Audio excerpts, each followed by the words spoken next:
So, you want to learn the basics of glow sticking? Not a problem. I'm here to show you, alright? There's a couple of things with glow sticking that are very traditional, something that's played out, something that people see all the time, right? Everybody does the figure eight. Why? Because it looks cool in the air. And, you know, it's one of the front patterns, perhaps the most popular one. There's the figure eight you can do in front of you. You can do variations on it, like do figure eight small, like with your wrists. You can do it big with your arms. You go forward, then backward. You know, just like stop it in the air. You can do all sorts of patterns in front, right? Like maybe make a box. Or you could, you know, do a little this in the air. That looks pretty cool. Or a lot of people really like the helicopter, you know, where you kind of spin it around like that in front of your face or above your head or whatever. These are some basic front patterns, right? Something that everybody does. Figure eight, you have one wrist going up and around and the other wrist following. You're drawing an 8 in the air. Pretty simple, right?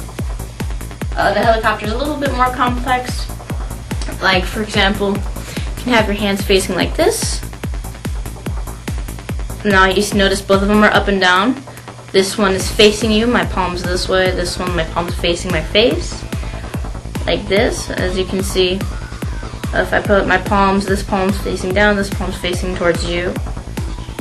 This, now you see this palm's facing you. This one's facing me.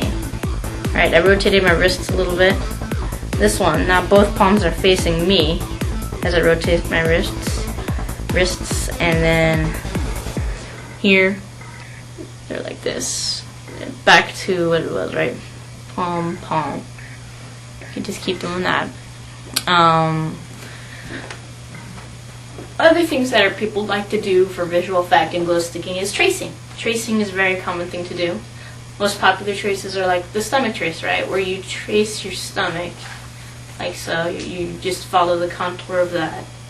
Kind of circle it, right? Stomach trace. You can get more into it. Bring it around your head a little bit. Into a stomach trace.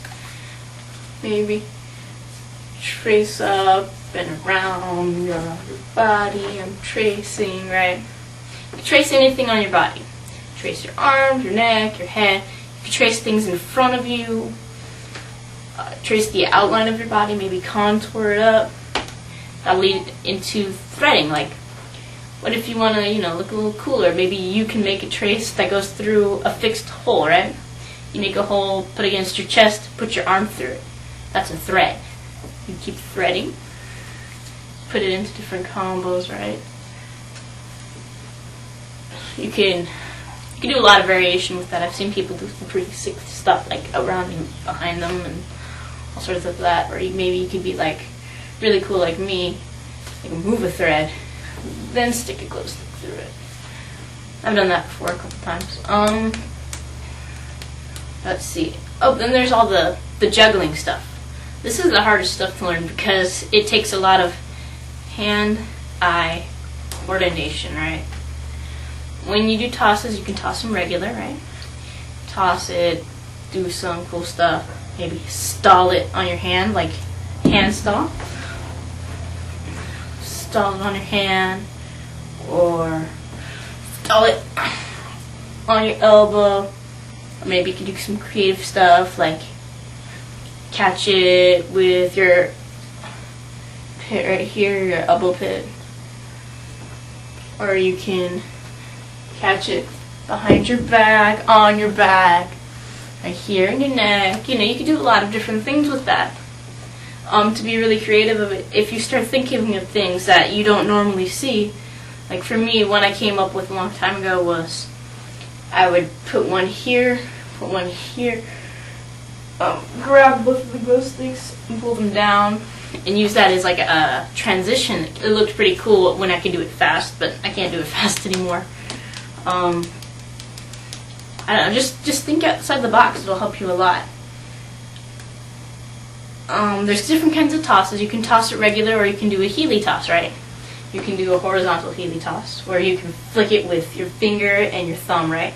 Like this. Or you could try a vertical healy toss, which is like this. Vertical looks a lot more visually pleasing to the eye, right? There's two ways to toss the glow stick like that. You can use your finger and your thumb to flick it, right? Or you can do what I do if I want a really strong one. It's what I like to call the ripcord method, where you grab one end of the stick and you throw it like a frisbee towards yourself. So you're forcing it to spin in the middle, like that. Do a couple of those. So then if you get really good with both hands, you can do both of them and catch them like Chen does, Steven. Or you can flip the stick this way. You can hit the stick and make it do a healy toss, right? Or a heli toss, like a helicopter. If you want to be really creative and individual, you gotta think outside the box. Maybe be inspired by something you've never really seen before, or you have this idea in your head that you're not quite sure how it works. To be creative when you glow stick will make the world of difference when you see other people dance. Like, when I watch some people dance, I get inspired, especially if they're from like the East Coast or they're somewhere that I'm not from. They have a completely different style. Like here in California and SoCal, a lot of people use the figure 8 and they like to use the stomach trace. In the East Coast, they don't do the figure 8 so much. They do like helicopters and like this lower thing here, and like they'll do all sorts of things that like I've never really seen before. So that'll influence my style, maybe subconsciously, and I'll start picking that up and maybe try thinking outside the box. But I mean, there's a lot of things you can do to really beef up your style. Do things that you don't see people do. Maybe add some footwork, glides, and body movement that generally isn't associated with glow sticking, because that will help push the art of glow sticking as we know it and make it known more as a dance than just some people on E playing with light sticks, right? Because that's not what it is to me. And people who want to get better at it obviously want to dance, not just play with glow sticks, or else it won't really matter. So, thank you for watching, and I hope that helped you out a little bit.